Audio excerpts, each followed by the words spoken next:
3, 2, 1... Salut à tous, c'est le 6ème homme, bienvenue sur la chaîne NBA de Basket Info. Aujourd'hui, avant de vous parler du concours avec notre tout nouveau partenaire Shoes Up en fin de vidéo, c'est un format coast to coast que je vous propose. Vous savez, ce genre de contenu où je prends une question et je la brosse de long en large pour essayer d'y répondre.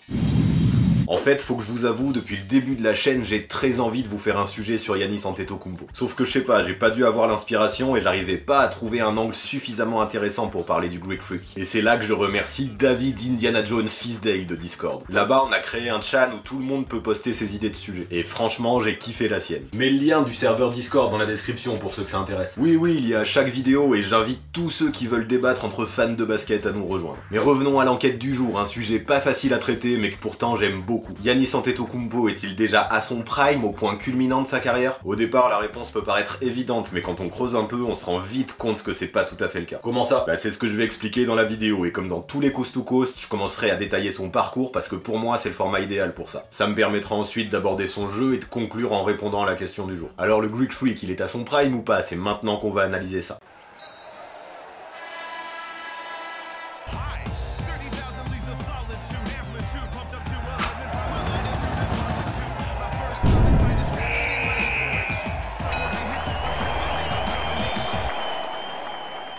D'origine nigériane, d'un père footballeur et d'une mère adepte du saut en hauteur, Giannis Antetokounmpo est né en Grèce dans le ghetto athénien. Pour commencer, il faut savoir que le Greek Freak a 4 frères. Il en manque pas un sur ta photo? Si, Francis le plus âgé est resté au Nigeria pour être élevé par ses grands-parents. Giannis a donc grandi avec Thanasis, de 2 ans son aîné, et Kostas et Alex, les 2 petits jeunes. Je vois, Giannis était donc le 3ème de sa famille, mais il n'a quasiment jamais grandi avec le plus vieux de ses frères. Voilà, c'est pour ça qu'au final, Giannis traînait beaucoup avec Thanasis. Bon, et ce qu'il faut savoir aussi, c'est que le boulot à Athènes, ça court pas forcément les rues, surtout quand t'es immigré. Les parents Antetokounmpo n'avaient donc aucune situation professionnelle stable et leurs enfants vivaient sans papier dans la clandestinité. Oh, et ça va, ils arrivaient à remplir l'assiette quand même? Eh ben dis-toi que les aînés Antetokounmpo ne mangeaient que très peu. Giannis était vraiment maigre pendant son adolescence et il a dit récemment qu'il lui arrivait à l'époque de passer plusieurs jours sans rien avaler. Pour remédier à ça, il a vite choisi de suivre le parcours de son frère Thanasis. Vendre des porte-clés ou des lunettes de soleil aux touristes qui visitaient l'acropole. Les meilleurs mois, ils arrivaient à se faire environ 200 € à eux deux et c'est de l'argent qu'ils reversaient à leurs parents pour nourrir les petits. Faut avouer que c'est pas un départ idéal dans la vie ce que tu me racontes. Forcément, et même si ça forge un caractère de vivre une enfance pareille, parlons un peu de basket maintenant. En bas de chez la famille Antetokounmpo, il y avait un playground et Thanasis y passait toutes ses soirées. Giannis, ça l'a intéressé et là encore, il a vite décidé de suivre l'exemple de son grand frère. Même s'il avoue qu'il connaissait pas vraiment les règles à cette époque, il était capable de dominer avec ses grands bras la plupart des gamins même s'ils étaient plus vieux. Notons qu'aujourd'hui, le playground a totalement été repeint à l'effigie du joueur.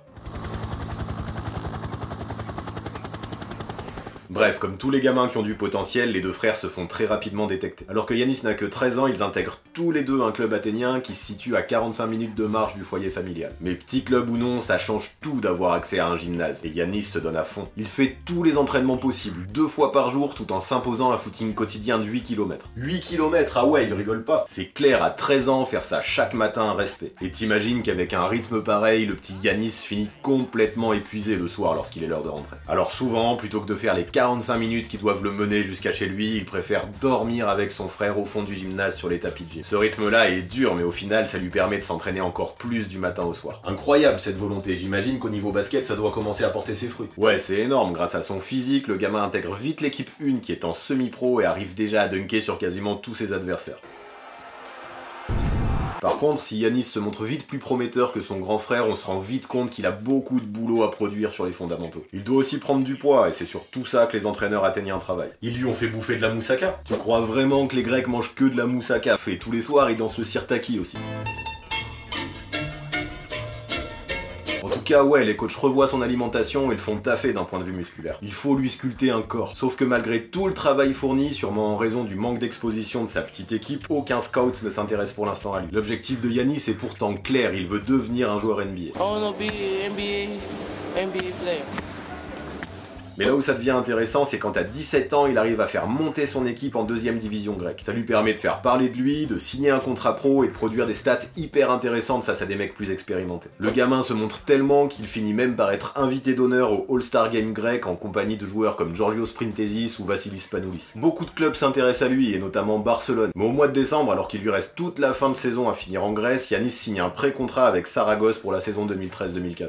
Pourquoi pas le Barça? Parce que Saragosse lui avait proposé une clause. En cas de draft au premier tour en NBA, Giannis pouvait rompre son contrat sans dépenser un rond et quand il le voulait. Et ça, vu que c'était son rêve, aller en NBA, je peux te dire qu'il y tenait à cette clause. Du coup, dans sa petite équipe de D2 grec, mais c'est quoi le nom de cette équipe à la fin? Ah, j'avais réussi à esquiver jusque-là. Le Philathletico Athènes. Encore? Donc dans sa petite équipe de D2 grec, je préfère dire ça, Giannis commence à attirer les scouts, Jonathan Givony le premier. Pour ceux qui le connaissent pas, c'est la grosse référence américaine en termes de scouting de prospects. Il bosse aujourd'hui pour ESPN. Mais ce qui aide pas Giannis, c'est que pour le voir jouer, il faut se déplacer. Toujours sans papier, il ne peut pas quitter le sol européen et n'a pas pu participer au Hoop Summit à Portland. C'est dommage car cet événement offre une vraie opportunité de se montrer pour les joueurs internationaux. Tant pis, parce que ce qui est sûr, c'est que les scouts qui ont fait le déplacement en Grèce ne l'ont pas regretté. Giannis a un truc, il a un mental de tueur et son physique hyper long lui donne un côté freak de la nature. Intéressant ça, et ça a donné quoi la suite avec Saragosse? Eh bien figure-toi que Saragosse, Giannis n'y aura finalement jamais joué. L'été où il aurait dû les rejoindre, en 2013, il obtient finalement son passeport et quitte l'Europe pour la première fois de sa vie. Direction le Barclays Center pour la draft où les Milwaukee Bucks le sélectionnent avec le 15e choix. Super, son objectif devient alors réalité. Ouais, sauf que là, il y a hésitation. Giannis a toujours été proche de sa famille, la faisant constamment passer au premier plan. En partant en NBA, il se retrouvera seul. Ses parents n'ont pas droit à un visa, eux et le Greek Freak se demandent s'il ne ferait pas mieux de rester en Europe. Mais ouf, il décide finalement de tenter la grande aventure. Même si ce sera une épreuve forcément difficile, de partir sans soutien vers l'inconnu, ce sera sûrement le meilleur moyen d'aider sa famille. Pas faux. Et du coup, ça s'est passé comment à Milwaukee? Moyen, je dois te dire, notamment au début. Partir seul à 18 ans quand t'as débuté le basket il y a seulement 5 ans sur les playgrounds et que tu parles à peine anglais, je pense qu'il y a de meilleures conditions. Et même si des conditions difficiles il en a vécu, Giannis n'avait jamais été éloigné de sa famille. Il se retrouve donc tout seul dans un environnement qu'il ne connaît pas. Et cette solitude devient tellement forte que Giannis reprend vite ses vieilles habitudes en dormant au centre d'entraînement des Bucks régulièrement. Pourquoi rentrer à la maison? De toute façon, personne ne l'y attend. Ouch, c'est dur quand même, ça respire pas la joie la jeunesse de Giannis. J'avoue, le point positif, mine de rien, c'est que ça lui permet de continuer à bosser jour et nuit. Il n'a rien d'autre à faire et dédie chaque seconde de sa vie au basket. Le gars progresse toute l'année et arrive à glaner 25 minutes de temps de jeu sur sa saison rookie. Mais ce que Giannis Antetokounmpo montre surtout cette saison-là, c'est qu'il a une éthique de travail digne des légendes. Donne-lui direct l'insigne à NBA 2K. Et lui, ça va le moral quand même? Pas tellement, Giannis pense trop à sa famille. Faut dire qu'ils essayent de le rejoindre, mais ils se sont fait déjà refuser 2 fois le visa. Le mec explique alors à son agent que ses parents vont faire une 3e demande. Si elle leur est refusée, le Greek Freak retournera en Europe. Ça aurait été un sacré gâchis, j'imagine qu'ils l'ont eu ce visa du coup. Ouais, heureusement, dès sa saison sophomore, ses parents et ses 2 petits frères le rejoignent et assistent à un bon nombre de ses matchs à domicile. La progression d'Giannis, jusque-là intéressante, devient alors fulgurante. Chaque année, il augmente ses moyennes de points, d'adresses, de rebonds et de passes. Le gars progresse à une vitesse folle et est même élu MIP en 2017. Aujourd'hui, avec 27,7 points à 58% au tir, 12,5 rebonds et 5,9 passes décisives, il est dans ses season records dans tous ses domaines. Milwaukee est passé d'un bilan de 15 victoires lors de l'arrivée de Giannis dans la ligue à un record de 60 victoires cette année. En 6 saisons et à seulement 24 ans, Giannis s'est déjà affirmé comme le visage d'une équipe qui vise le titre et il est aussi clairement en course pour son premier trophée de MVP en carrière. Ouais, il est arrivé vite à un niveau énorme. Et j'ai pas fini, en parallèle, il est élu en tête des votes de la conférence Est pour le All-Star Game 2019. Le Greek Freak est donc officiellement élu capitaine de la team Giannis. Tu sens désormais que le gars est bien dans sa tête, bien dans ses pompes et qu'il peut même se permettre de chambrer Shaq en lui demandant de l'appeler Superman le soir de la All-Star Draft. Just call me Superman. Et puis il faut ajouter un truc,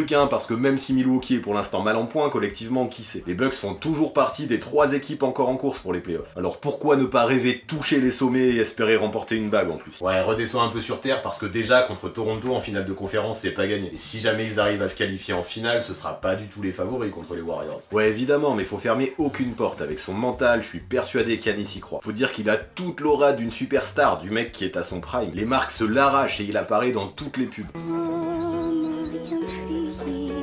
Cerise sur le gâteau, il s'apprête même à voir sortir le premier modèle de sa signature shoe chez Nike. Ouais, dire qu'il y a encore 7 ou 8 ans, il jouait avec des pompes trouées, il y en a une belle évolution là. Giannis est aussi très impliqué dans la communauté et est devenu un rôle modèle en Grèce et dans le monde entier. Quand tu prends un peu de recul, c'est quand même hallucinant la vitesse de cette progression et de ce changement de statut. C'est ça, donnons pour finir des nouvelles de ses frères. Jusque-là, Thanasis et Kostas ont tous les deux joué 2 matchs chacun en NBA, respectivement pour les Knicks et les Mavericks. Le plus jeune, Alex, est actuellement à high school aux États-Unis et le plus âgé, Francis, celui qui était resté au Nigeria, est désormais devenu footballeur professionnel. Ok, famille ultra sportive, rôle modèle, encore en course pour les playoffs, capitaine pour le All-Star Game, favori pour le trophée de MVP, meilleure stat en carrière. Tu l'as ta réponse, non? Il est à son prime. Parle pas trop vite, le gars n'a que 24 ans. C'est bien d'avoir analysé son parcours, mais maintenant faut parler de son jeu. Déjà, sa qualité principale, c'est qu'il est capable d'être performant des 2 côtés du terrain. Le gars est conscient de ses forces et n'a pas hésité à s'en vanter dès le soir de la draft. I'll be both. Donc si l'on parle des qualités de Giannis, on ne peut pas faire autrement que de commencer par son physique. physique. Comme je l'évoquais, le gars a une longueur de bras et d'appui phénoménale. Cette envergure lui permet énormément de choses. Prendre des rebonds, défendre, s'approcher du cercle. Mais c'est pas tout, parce que bye bye le jeune homme chétif qui ne mangeait pas à sa faim. Son évolution physique hallucinante lui a permis de développer une puissance qui est devenue une vraie plus-value dans son jeu. Ok, il mixe longueur et puissance, mais concrètement sur le terrain ça donne quoi? Je vais pas m'éterniser, vu comment mesurer 2m11 et avoir une envergure de 2m21, t'imagines que ça peut aider sous le panier. Surtout si t'as la puissance qui va avec. C'est pas par hasard que le mec est dans le top 6 des meilleurs rebondeurs de la ligue. Mais je veux aussi parler de la défense. Yanis est dans les 3 nominés pour être élu défenseur de l'année et vient d'être élu dans la Defensive First Team. C'est amplement mérité. Pas besoin de s'éterniser là-dessus pendant des heures. Il tourne à 1,3 interceptions et 1,5 contre, et bien entendu ce sont encore ses qualités physiques et athlétiques qui lui permettent de faire partie des tout meilleurs de la ligue dans ce domaine. C'est incroyable de voir tout ce que son corps lui permet de faire. Et en attaque, c'est la même histoire. Sur certains côtés, clairement, grâce à sa longueur, il peut commencer son double pas derrière la ligne des 3 points et conclure par un dunk. Son Eurostep lui aussi est létal. Personne n'est capable de faire des pas aussi longs que lui pour pénétrer et c'est d'une efficacité ultime. Mais encore une fois, il n'y a pas que sa longueur qui est utile de ce côté-là parce que sa puissance est bel et bien réelle. Lorsqu'il drive, Yanis est capable de faire un bump avec l'épaule qui peut faire reculer même les ailiers les plus costauds de la ligue.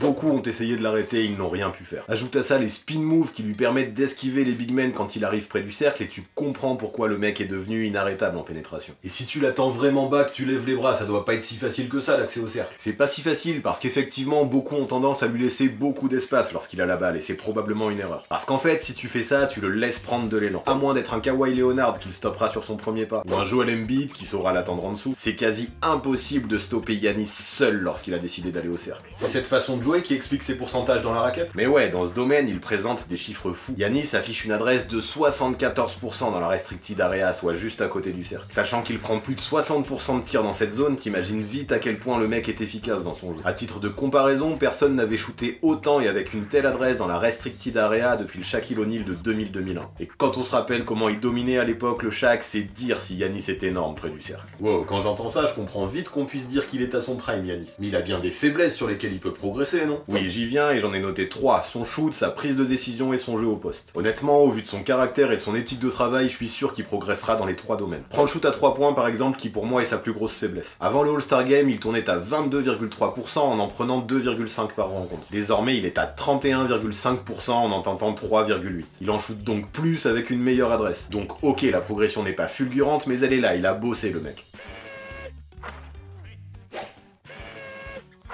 Puis c'était pas facile aussi, il a connu longtemps Jason Kidd en tant que coach qui lui demandait de pas shooter. Comment tu veux avoir confiance dans ces conditions-là? Aujourd'hui, les choses changent avec Budenholzer qui semble lui donner complètement quartier libre en attaque. Et en continuant à développer ne serait-ce qu'un petit shoot, ça deviendra impossible de le laisser prendre de l'espace et de l'attendre dans la raquette comme certains le font avec plus ou moins de succès aujourd'hui. Les défenseurs devront alors forcément sortir sur Yanis et son jeu offensif pourrait donc prendre un énorme step-up. Rajoute à ça une amélioration probable de son QI offensif et le gars pourrait avoir tout l'espace qu'il lui faut pour driver et finir au panier. Ah ouais, si t'en arrives là, c'est qu'il peut encore clairement progresser, donc on peut pas dire qu'il est à son prime. T'es sur la bonne piste, mais j'ai pas fini. Oui, il peut progresser dans sa prise de décision avec de l'expérience et dans son jeu au poste avec du travail. Avec une meilleure gestion des prises à deux, notamment, Yanis perdra moins de ballons. Et progresser sur le jeu au poste lui évitera clairement de se faire siffler trop de charges lorsqu'il pénètre vers le panier avec trop d'envie. Pour moi, le gars a tout ce qu'il faut pour progresser dans ses secteurs et ça apportera beaucoup à toute sa team. Sur le shoot aussi, il progressera, notamment en gagnant en confiance. Sa mécanique n'est pas géniale, mais les bases sont là. Alors ouais, il deviendra jamais un Kyle Korver, mais son caractère et l'environnement qui l'entoure lui permettront de faire mieux dans ce domaine-là, je suis sûr. Mais par contre, le temps que ça se fasse, il faut que le reste demeure tout en haut. Comment ça, t'es en train de dire qu'il va régresser dans certains secteurs? Disons que je ne vois pas comment son physique pourrait être plus au top qu'en ce moment. Sa masse musculaire et son explosivité suffisent presque pour démolir tout le monde dans la ligue. Je pense d'ailleurs qu'il ne faut pas qu'il prenne plus de volume sous peine de perdre de la vitesse. À mon avis, son corps est déjà à son prime et j'ai peur qu'il ne puisse désormais que régresser dans ce domaine au fil des ans. Et après, faut pas se leurrer, une régression physique aura forcément des répercussions sur sa capacité à défendre, à prendre des rebonds ou à mettre des points. Mais t'en fais pas trop quand même, car vu comment le gars taffe, je ne prévois pas ça pour tout de suite non plus.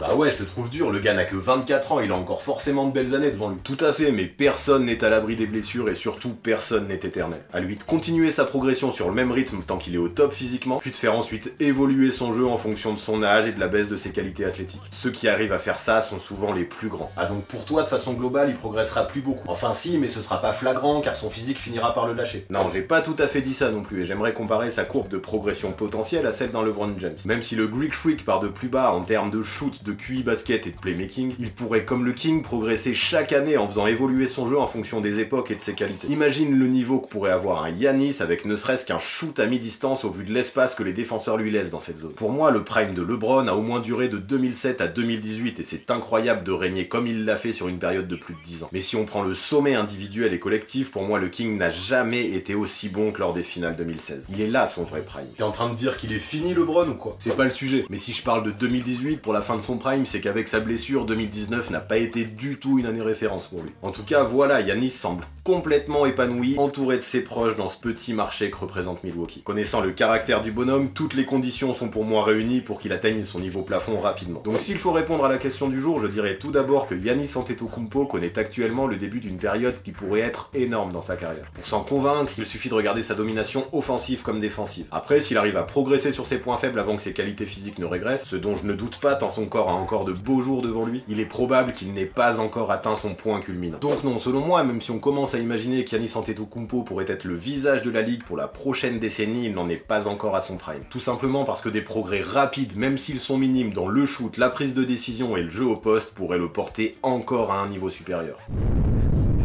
Voilà pour ce qui est de Giannis Antetokounmpo, voilà pour ce qui est de ce 10e Coast to Coast. Et ouais, déjà 10. Mais comme d'habitude, je ne vous laisse pas sans faire une place à votre rubrique. Aujourd'hui, c'est un concours avec un tout nouveau partenaire que je vous propose. Vous connaissez Shoes Up? C'est un magazine que je kiffe depuis des années. Tous les 3 mois, on a le droit à un nouveau numéro de près de 200 pages dont l'identité visuelle est juste magnifique. Y'a qu'à voir le tout dernier Shoes Up là qui est sorti cette semaine. 5 couvertures différentes aussi cool les unes que les autres, rien que ça. Ok, c'est beau, mais ça parle de quoi? Ben, Shoes Up, c'est juste la référence au niveau des magazines de mode et de street culture. On y parle de jeunes talents comme d'artistes accomplis. C'est un must-have pour tous les sneakers addicts et les passionnés de mode qui veulent connaître les tendances de la saison. Dans cet opus printanier, par exemple, on y retrouve entre autres Mr V, Romeo Elvis, Jay Prince ou encore un gros dossier sur le rap marocain. Alors dis donc, t'es dithyrambique quand tu parles de combien ils te payent pour que tu dises tout ça? Rien du tout. Shoes Up vient de sortir son numéro 62 et moi, personnellement, j'ai tous les tomes depuis le number 1. Alors clairement, ça me fait plaisir de mettre ce numéro sorti en kiosque cette semaine en lumière. Surtout qu'aujourd'hui, ils en font gagner 10 exemplaires à nos abonnés. Ah ouais, 10 gagnants, c'est un record ça, c'est vraiment cool. Ouais, mais ça va pas être si simple que ça, hein. Parce que pour avoir une chance d'être tiré au sort, il faudra d'abord répondre à une question. La voici. Avec quelle marque Joel Embiid a-t-il signé un très gros contrat chaussures en octobre 2018? Vous avez la réponse? Mettez-la en commentaire, vous avez une semaine. J'annoncerai les noms des 10 gagnants dans la vidéo du week-end prochain. Alors pour ne pas la manquer, comme le dit Théo Malédon, abonnez-vous à la chaîne 6ème Homme. Et activez la petite cloche pour être sûr de ne rien manquer. Pour le reste de l'actu, c'est sur Basket Info, je vous invite à participer au dernier quiz qui est plutôt cool, je vous mets le lien dans la description. Moi j'ai fait 9 sur 10, je me suis trompé bêtement sur la dernière question. Dites-moi en com si vous faites mieux. Je vous rappelle également que vous pouvez me suivre sur les réseaux sociaux, notamment Instagram, je vous mettrai l'adresse là par là. Et c'est pas mal parce qu'il y a un concours en cours jusqu'à la fin des playoffs et je vous invite vivement à aller le voir. Surtout les fans des Warriors en fait, je pense que ça va vous plaire. Bref, pour finir, vous connaissez les bails, ce qui me ferait plaisir ce serait que vous me mettiez un gros